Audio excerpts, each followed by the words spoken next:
John Roberts, your friendly personal and business effectiveness coach. I'm so glad that you were able to join me today, where I'll be sharing the top 3 career myths that I see that are holding you back. Some of these may surprise you, some of these may offend some people, but honestly, the truth is hard to hear sometimes. I hope I don't sound like your mom, but moms are usually right. Let me ask you this. Do you want to be a better version of yourself tomorrow than you are today? Do you want to be a better version of yourself next year than you are this year? If you answered no, then you probably have some other issues you need to work on, and unfortunately this video won't be of much use to you.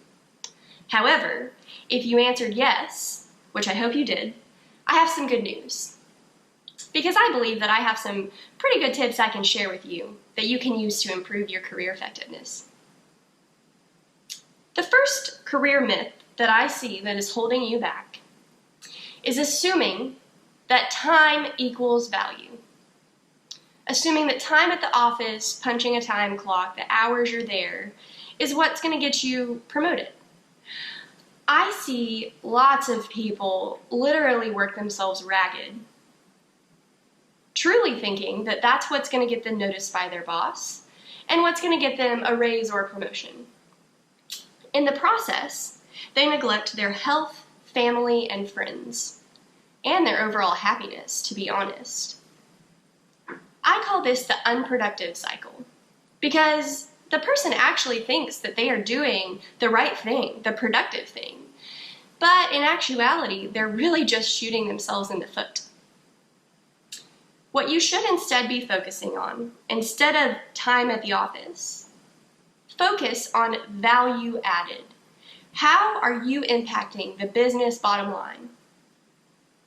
And that usually equates to money. How are you saving your business money? How are you making your business money? When you start thinking that way, you're going to find yourself prioritizing better. You're going to find yourself looking at how to save time and to make things more efficient and even make your days more efficient. Leave on time because you've delivered the value that you should have that day. In fact, studies have shown that when you take your time off, allotted, and when you leave work on time regularly, and you spend your free time in enriching activities, including rest, you actually are able to deliver higher quality work when you're there. The fact is, less is more. You can actually accomplish more in less time if you focus on the right things. That's going to be hard to hear, because this means that some of the people at the office who are leaving before you and who aren't working weekends and overtime are actually delivering more value than you are to the business. You might be giving them that sleight of eye when they leave on time and you're still sitting there in front of the computer, but you actually need to be trying to be more like them. I've certainly been the subject of those sleight of eyes, and you know what? It didn't bother me. Because I could prove the money that I was saving that business and the money that I was delivering and the value I was delivering. And that's really what matters at the end of the day. Focus on value, not time. I do know that some projects and some activities do take significant amounts of time, and I will acknowledge that.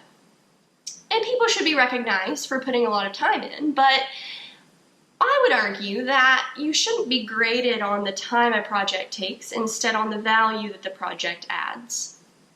Sometimes higher value means more time input. But don't recognize based off of time, and don't grade yourself based off of time. The second career myth that is holding you back is assuming that LinkedIn and the endorsements and connections you have on LinkedIn will get you that next job or promotion. Here's the truth. You will be hired or promoted based off of the value you have provided to the business. See a common theme here?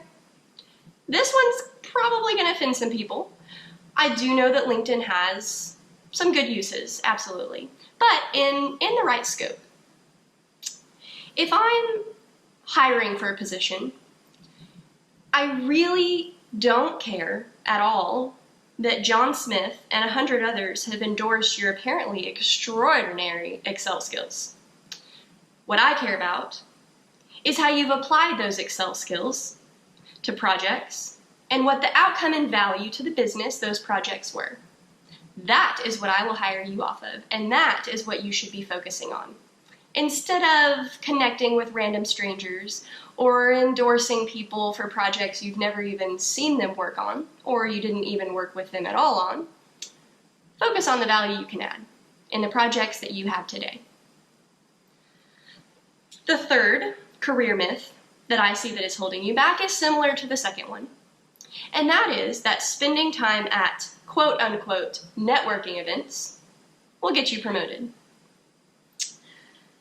You want to know my take on networking events? The vast majority are really just an opportunity for people to get together, grossly exaggerate their achievements, or lie entirely, and in the process make themselves feel better.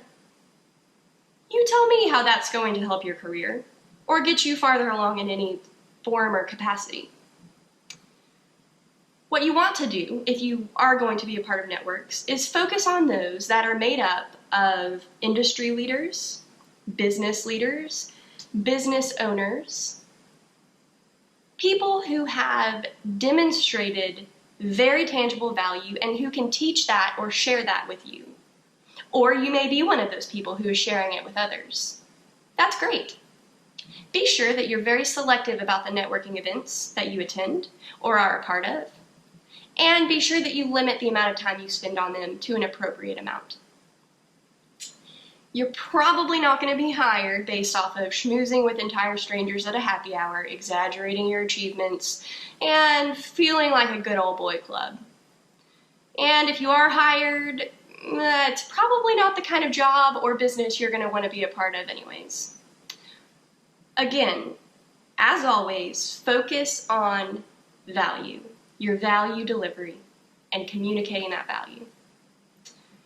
I hope that these career myths that I've shared with you have struck a chord, and I encourage you to take some time and give a think about how you can apply them. I'm more than happy to hear your comments. I would love to hear your comments about how you've applied these or experiences that you've had with them. Feel free to comment on the video below or comment on my website. Have a great day.